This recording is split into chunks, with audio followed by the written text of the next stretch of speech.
we are in 3 months in this conflict, and unfortunately, we are just seeing more of the same. The military operation continue to expand. It has now hit the area, the middle area, there Bala and Khan Yunis, which were considered the safe area where people should have found refuge. So we had, hundreds of thousands of people moving there and finding either with families or in improvised shelter or in UNRWA shelter, finding refuge and safety. And we knew that there was no safety before, because the bombardment was still done all across the Gaza Strip, including those areas. But now we have troops on the grounds that have intensified their operations in a manner that, of course, has put a lot of pressure on populations. When Khan Yunis operation was started, we had the first influx of population toward the south, toward Rafah, a town that was originally meant to have 280,000 people, that now has probably more than 1 million people all over. And that was the first wave. But now, with the operation expanding even farther in the middle area in Deir Bala, this is even the pressure is even stronger. So I was yesterday in Gaza, and it's amazing to see the amount of people. You have always the impression when you drive through Rafah to be constantly inside a market, a very busy market. Any public space, any walkside, any piece of available land has been used by people just to build some sort of refuge or tent or shack where they can find some protection.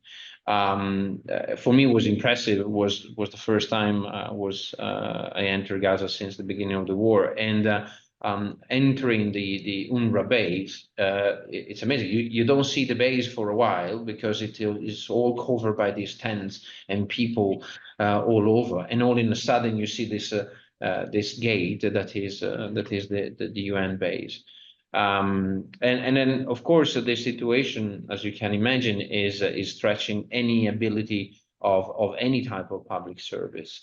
There is a lack of shelter, of course, lack of water, lack of food, lack of health, and people are literally looking for any opportunity to have access to any form of help constantly, and they are trying to organize themselves. I saw little, there were so many little shops done literally with a piece of wood and 3 items on top of it, to people that are selling out just maybe because they need something else that they didn't have through the assistance they received. So it's a situation of desperation that you can feel it. You can really touch it with your hand.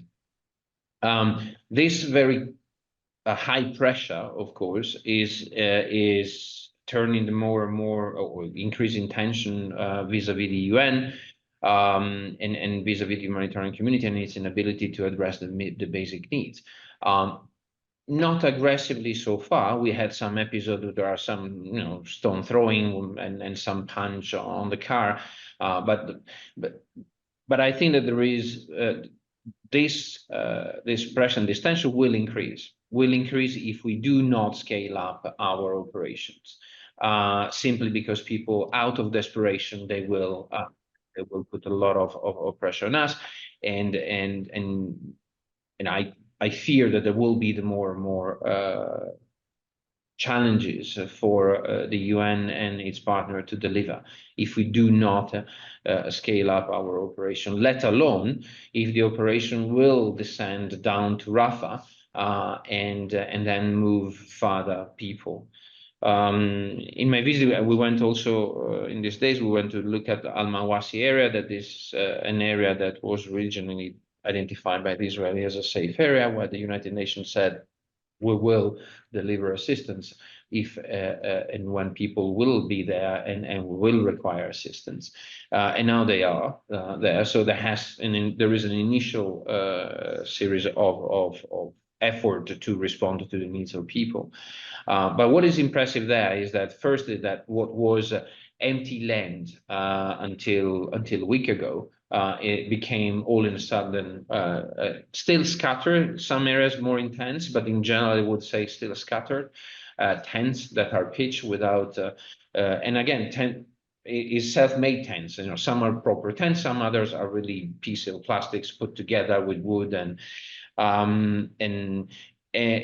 the more and more of those are growing. And of course, as you can imagine, those type of settlements have no access to water, have no access to sanitation, and even around our compound, people were really asking for access to the compound of the United Nations to use the toilet, because there are no toilets, as simple as this.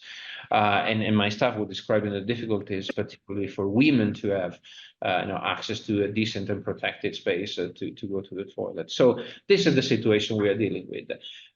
This is a compromise in our ability to move also and to operate, because it is physically. I mean it.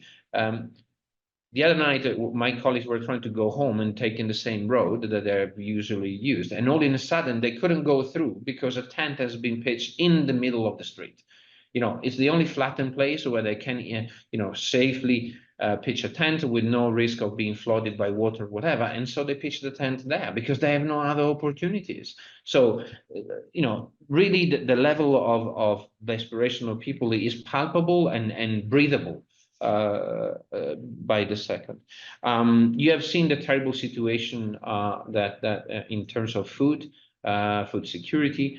Colleagues of the food security sector have done an analysis, and they have declared an IPC4, which is an unprecedented level of concern, of course, of our operations. So while the situation in the south is this, we do not have to forget that we still have something between 300,000 or 400,000 people in the north. And the north and the operations in the north have become increasingly more complicated. We have systematic refuse from the Israeli side of our effort to get there, to access the north.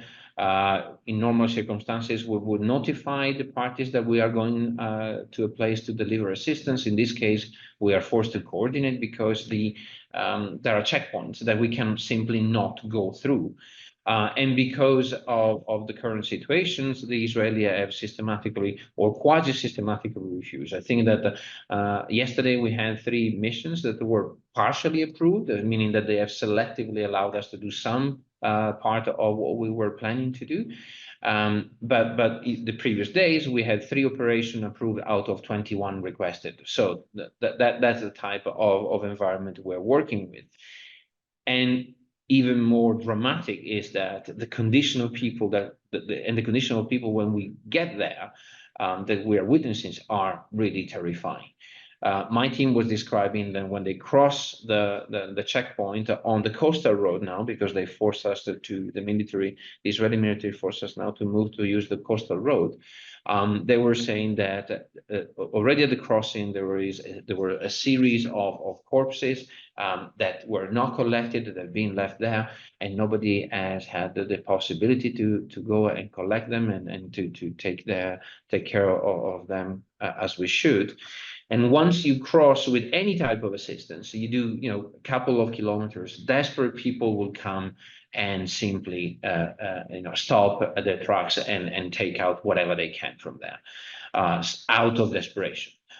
So it is absolutely important for us to scale up our operations in the north.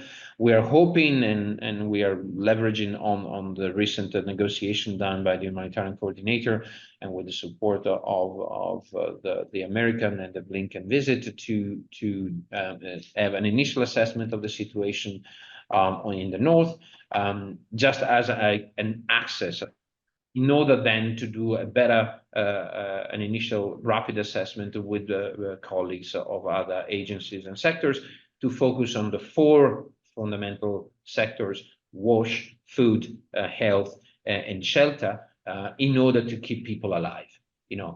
My team was telling me that the faces of the people that are coming to the trucks when they cross this checkpoint are clearly faces of people that are nearly starving. They have never been aggressive against us. They thank us and they asked us, when are you coming back again? So, and then they're just simply going to the truck, take whatever they can to survive for them and for their families. I stop here. Thank you very much, and I'll be happy to answer any questions.